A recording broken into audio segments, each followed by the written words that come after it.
Occasionally, I get asked to showcase all of the model kits that I build in a year. I thought that was a really fun idea. So hello everyone, I'm Matt, this is Model Minutes, and join me in this video as I do a quick rundown of all of the model kits that I built during 2025.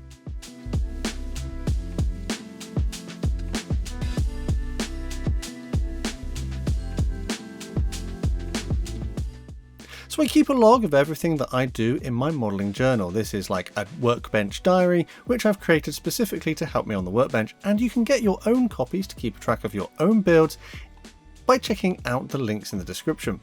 So all of the kits that I'm going to explore in this particular video are just done in chronological order from the first to the last.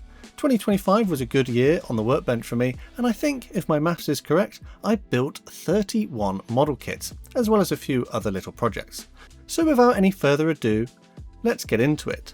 Starting off, the first kit that I built in 2025 was probably one of the worst kits I built as well. This is the Mr. Craft Devertine D520. This is not a particularly expensive kit, which I managed to pick up for around £8. Unfortunately, it does feature a pretty old tooling. This is actually a rebox of a Hella model kit from their 1965 tooling. There is a low part count, and the details are very simple. There was a lot of flash to overcome as well, and it does just suffer a bit from Mr. Craft's lack of attention to detail.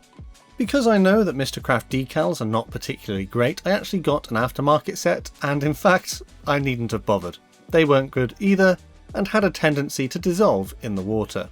Despite my best efforts to save them, I think this model kit looks okay, but it's probably not something I would build again.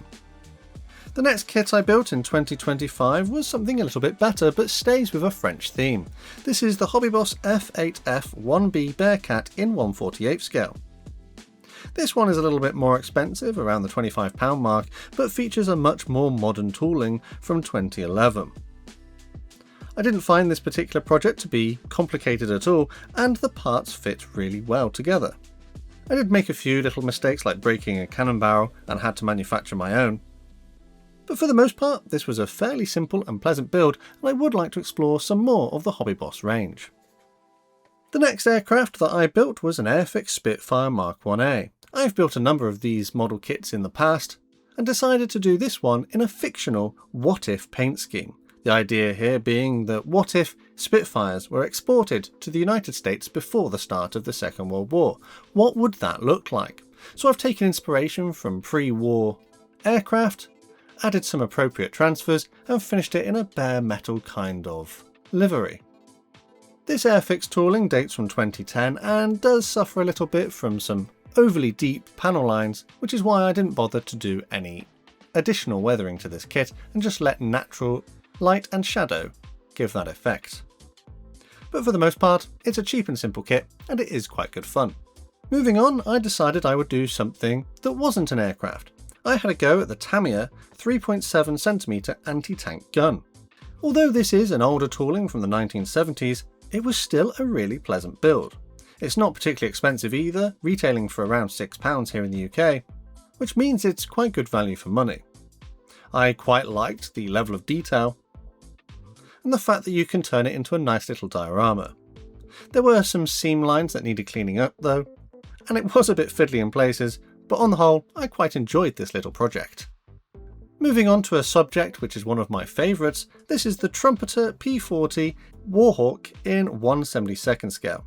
This one might be a little bit more expensive than some other P40s that are available in this scale, but it does come with the choice of 3 different paint schemes. I decided to do mine in the RAF one you see here, and I was really happy with the nice, clean, pristine finish that I managed to achieve with this one. There were a few little problems with this kit, such as the canopy masks that I bought not quite working with the particular version I had here, and this kit doesn't feature some of the options you can get from other kits, such as a raised landing gear option or a pilot. But it's still a really nice model, and I could consider getting another one in the future if I feel an itch to build another P40. Moving on to the jet age. I had a go at the Airfix Swift FR5.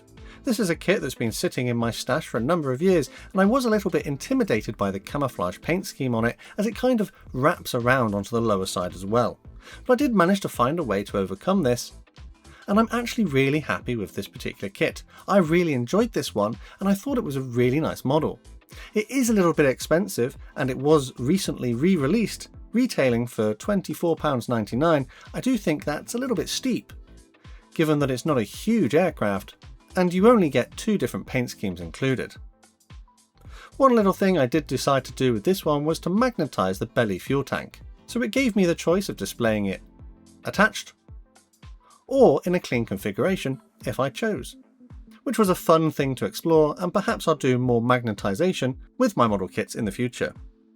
Sticking with Airfix, I then moved on to one of their starter sets. I had a go at their Land Rover Series 1 pickup in 1/43 scale. This isn't an overly expensive kit for what it is, retailing for just shy of £15.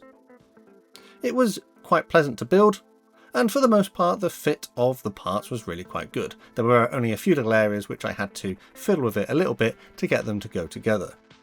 The included paints weren't necessarily the best, and I did end up mixing my own ones to try and fix that problem. The most enjoyable aspect of this project though was turning it into a little diorama to make it look a little bit more interesting. So I paired it with a scratch-built diorama base and some 3D printed accessories. All in, I was really happy with this project, and I would like to see Airfix release this in different versions in the future. Moving from a nice kit to one that's not so nice is the PM model DFS 194. This is an older tooling dating from 1994, and it did kind of show given the low level of detail and the slightly poorer quality of some of the parts. For example, the clear canopy was broken and I had to repair it. My main issue with this kit is that you don't get much inside the box for the money that you pay. This is supposed to be around £8 here in the UK, and you only get 13 parts. So not great value for money in my book. Because it was such a simple and small kit, I decided to turn it into a little diorama to just make it look a little bit more interesting. Swinging back to Airfix, I had a go at their 2024 club kit. So this is from the year previous, and it featured 2 aircraft, the Airfix Spitfire PR-19 and the Hawker Typhoon 1B. Both these aircraft are in D-Day liveries and were quite pleasant builds.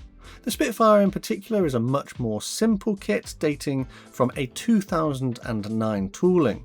Perhaps not quite up to their modern standards, it was still a fairly simple and quick build.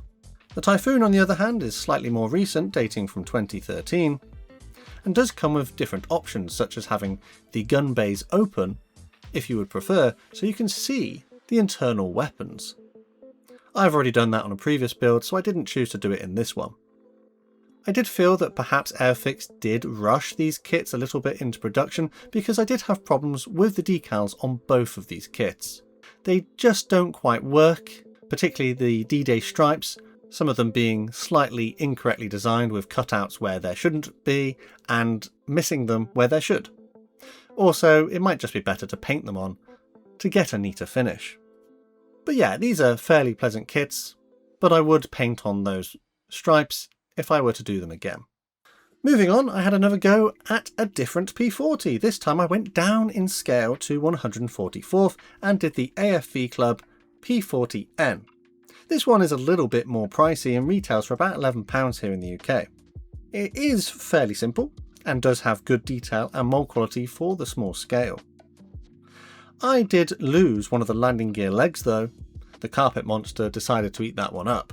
So because of this, I used the included raised landing gear option and displayed it in a flying pose on a homemade display stand. Whilst a little bit pricey in my book, I think this is a fairly nice kit, and I might look at some of the other kits from AFV Club in the future. Going up in scale, I had a go at the Tamiya V1 in 1/48 scale. This is quite good value for money, retailing for around £9.99, and although it only features 17 parts, the kit was quite simple but well moulded. I enjoyed practicing my airbrushing techniques on this one, as I don't tend to do a lot of German aircraft. But this kind of gave me a little bit of a bug, and more German aircraft would feature on my workbench at some point in the future. Moving on, I thought I would have a go at some Revell model kits as well this year. This is the EC135 in ANWB colours.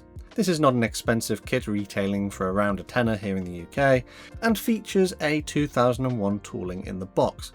Unfortunately, despite the nice level of detail, I did have some flash, and the clear parts were not moulded very well. They caused quite a few problems, and given the amount of clear parts and internal detail, you would think they would like these parts to be the best quality they could be.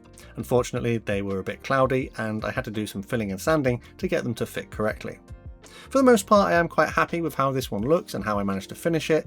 I'm not really a big fan of helicopters, but it was nice to give something different a go. And sticking with the helicopter theme, I decided next to have a go at the Italeri AH-64D Apache longbow in 1/72 scale.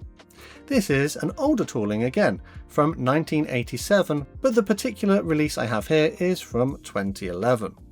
This kit does have a reasonably nice level of detail, although it is mostly of the raised variety.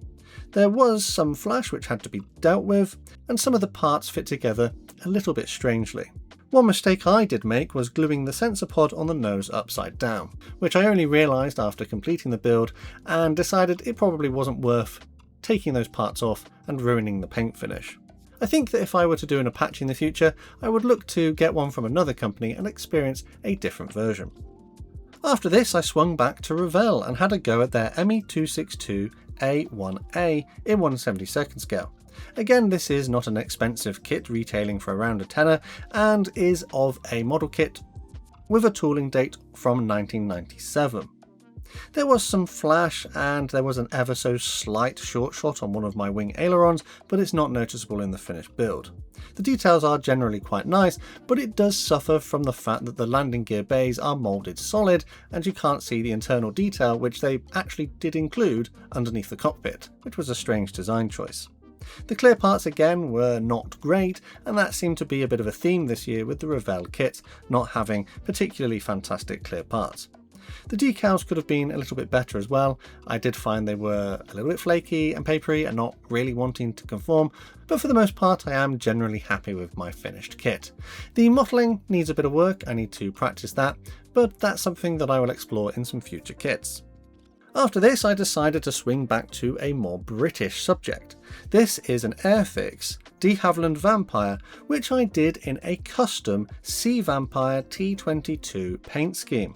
I used some aftermarket extra decals to complete this kit in a green and white finish. This kit is really pleasant to build. It's a 2013 tooling and has a nice level of detail, and the parts fit together really well. The only thing I did notice was there was a kinda crazy amount of mould release on my kit, so I had to give it a thorough wash before I started building it. I do really like my little project here, as it is something unique and does raise some questions when people spot it on my display shelf. And speaking of raising questions on the display shelf, I decided to do something a little bit different with the next kit. This is a PM model Beech C45 Expediter. This is a cheap and simple kit from the PM model range, retailing for just shy of £8 here in the UK. Again, as to be expected for PM model, it's an old tooling dating from 1989. It's a bit simple, it's a bit crude, and there is a bit of flash in places. The decals are a little bit out of registration as well, but I decided to finish mine in a Royal Navy paint scheme from 1947. I didn't really go too far to improve this kit, but the one thing I did add were some motors and a 3D printed display stand to hide the battery. This means that I now have an aircraft with spinning props on my display shelf, which people do like to look at. That's something I'd like to explore in the future, is motorising more model kits. So watch this space, I suppose. After this, I swung back to Revell. I decided to have a go at their Boeing 747-200 in 1:390 scale. That's a slightly odd scale and doesn't seem to be particularly popular. This is one of Revell's older toolings from 1972. I actually think this is a kit they bought off of another company. As a result, this kit features some flash and ejector pin marks, and it is just generally a bit clunky. I think with a bit of work it does build up into quite a nice little model, and it comes with a display stand included, which is why I did mine in a flying pose. It wasn't overly complicated to do, but if I were to build another 747 in the future, I would probably look for one in a slightly larger and more mainstream kind of scale. It's time to go back to Airfix now and have a look at something in a larger scale. This is the 1/48 scale Sea Fury FB11. This was actually a pretty nice kit. I liked the level of detail and the fit of the parts was quite good. It's a design from 2017 and the version I have here was released in 2023. Whilst it's not quite up to Airfix modern standards, it's almost there. You could see where they were going with how they were designing their kits. Unfortunately, my kit did have a small problem with a bubble in the clear parts, but I didn't do anything to address that.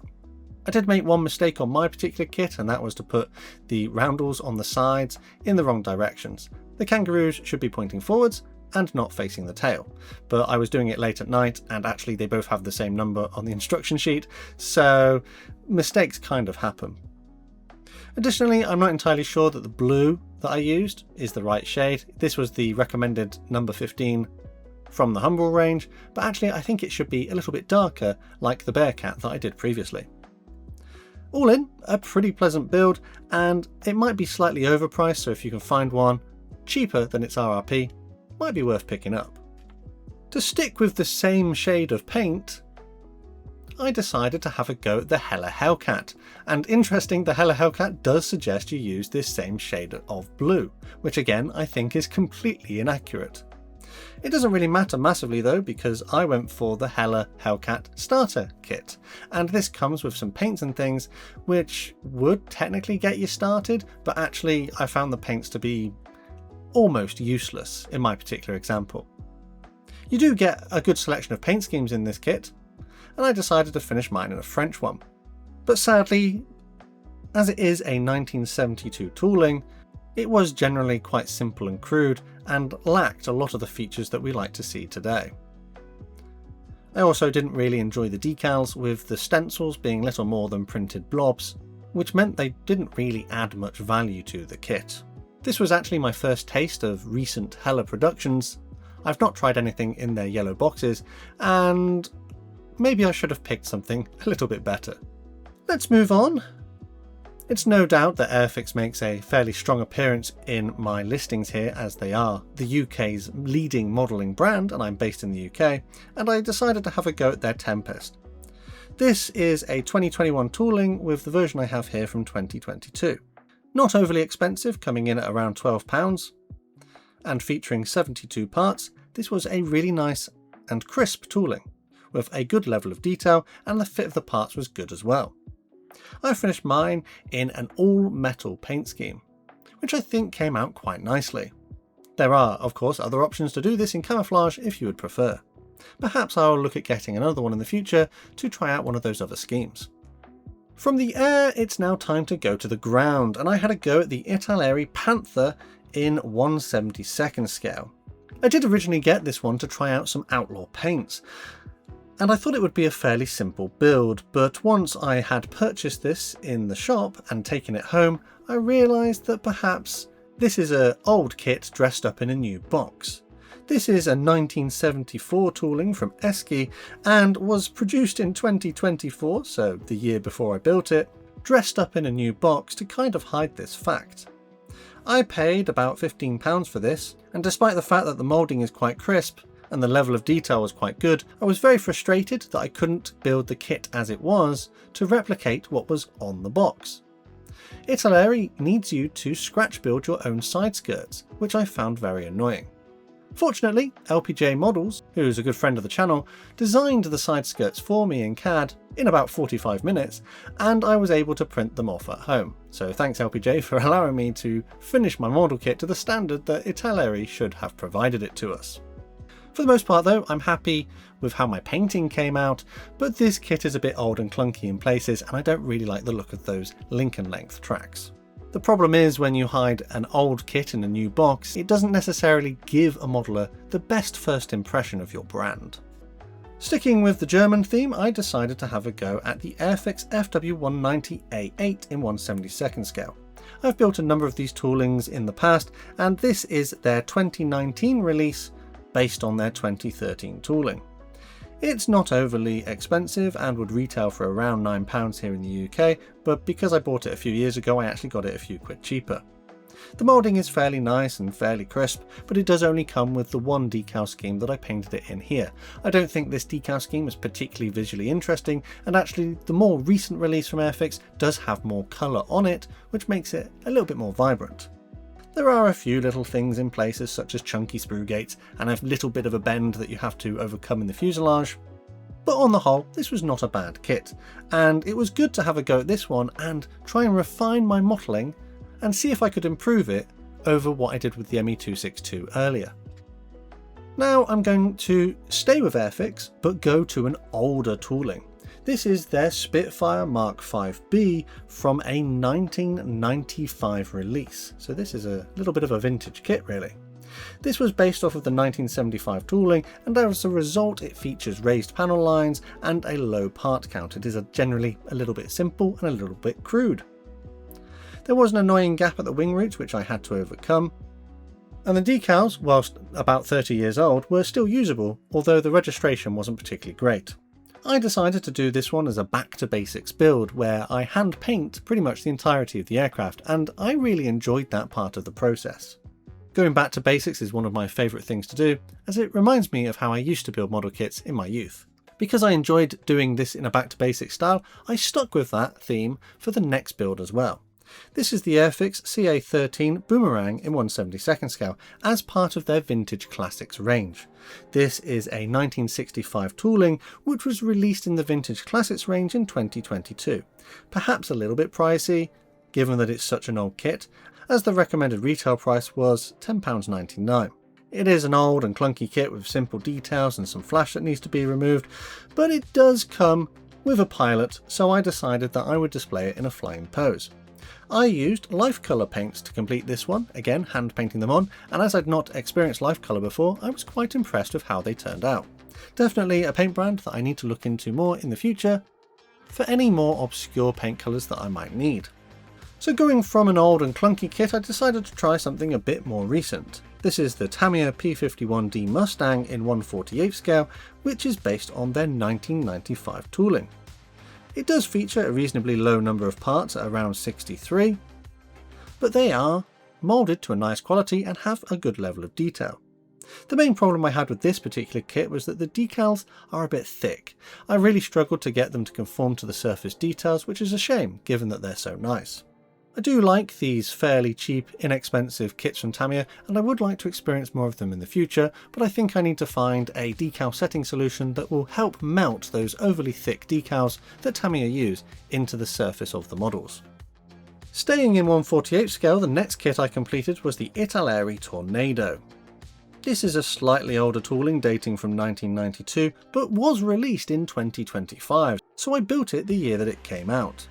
This one retails for around £35, but it did come with some bonuses which are War Thunder related, so you could use the code included in the kit in the War Thunder video game and get some perks online as well.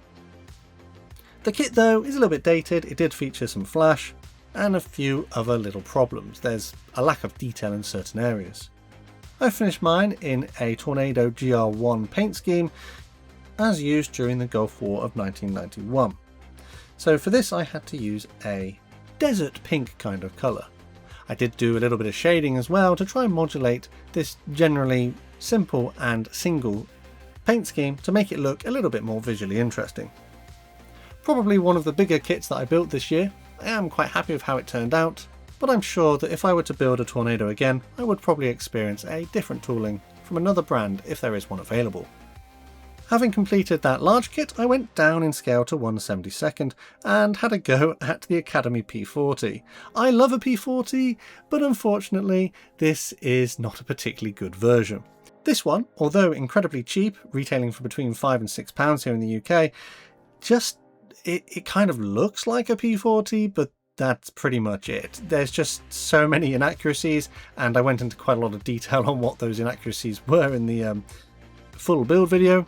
But for the most part, I just enjoyed having fun building this and freehanding the camouflage paint scheme. I think with kits like this, you just need to enjoy the process and build the model for what it is and not get too hung up on trying to make it look right. After all, in this particular kit, the bomb on the bottom is so big that it actually raises the aircraft off of the ground and the tailwheel doesn't touch the floor. So in this one, you've got to kind of see the fun in it. With that one complete, I moved on to a more modern subject. This is the Hobby Boss Raphael M in 1/72 scale. Retailing for just shy of £20, I found this one to be quite good value. This is a 2009 tooling, and the version I have here was released from 2010. It's fairly simple with a nice level of detail and a low amount of flash. You could argue that the paint schemes included are a bit boring because they're just grey all over, so I did do a little bit of modulation with those paint colours. One thing I did a little bit differently was to add an aftermarket Arios pod on the lower side, which was in 3D printed resin. Perhaps the details on this one don't quite match the level of detail on the aircraft, but it is interesting to have something different compared to what you might have built out of the box. But for the most part, I did enjoy this project.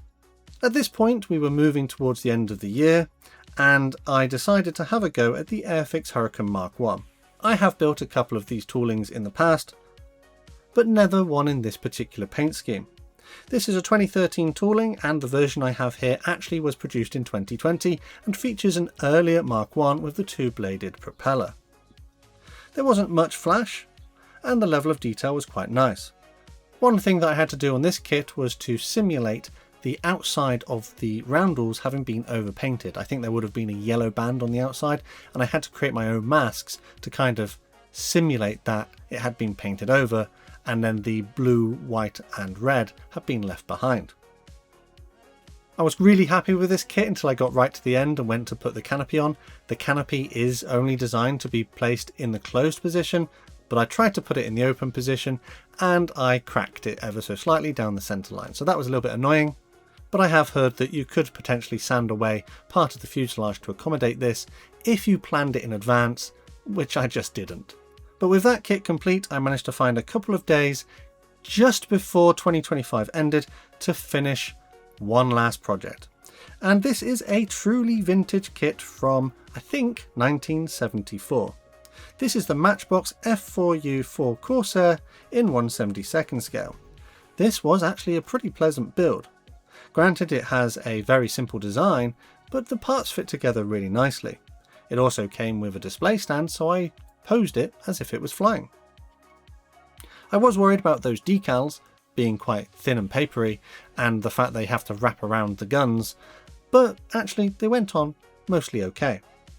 This kit might be a little bit inaccurate. I think it should actually have 50 cal machine guns rather than the 2 cannons in each wing, but actually I really enjoyed this project, and it was nice to get something out of the box that perhaps may never have been built and save it from just gathering dust.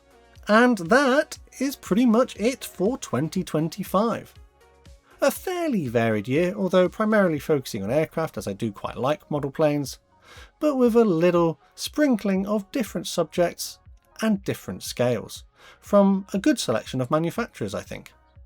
It's been interesting to try out different tools, techniques and products on these kits over the year, and I will take those experiences that I've had and build upon them as I complete more projects in 2026. Let me know down in the comments which of these kits you liked, and if you've built any of these models as well, or fancy getting any for your own stash and workbench. As always, massive thanks to my Model Club members for the extra support they give the channel, massive thanks to these guys on screen, and if you'd like to join them, check out the links in the description to find out how. Model Club members get exclusive access to early videos and other perks, whilst also helping me to create consistent content. Of course, if you're not ready to become a Model Club member, there are other ways to help support the channel, and again, full information is below the video. But the best way to support this channel for free is by subscribing with notifications turned on so you never miss a modelling upload.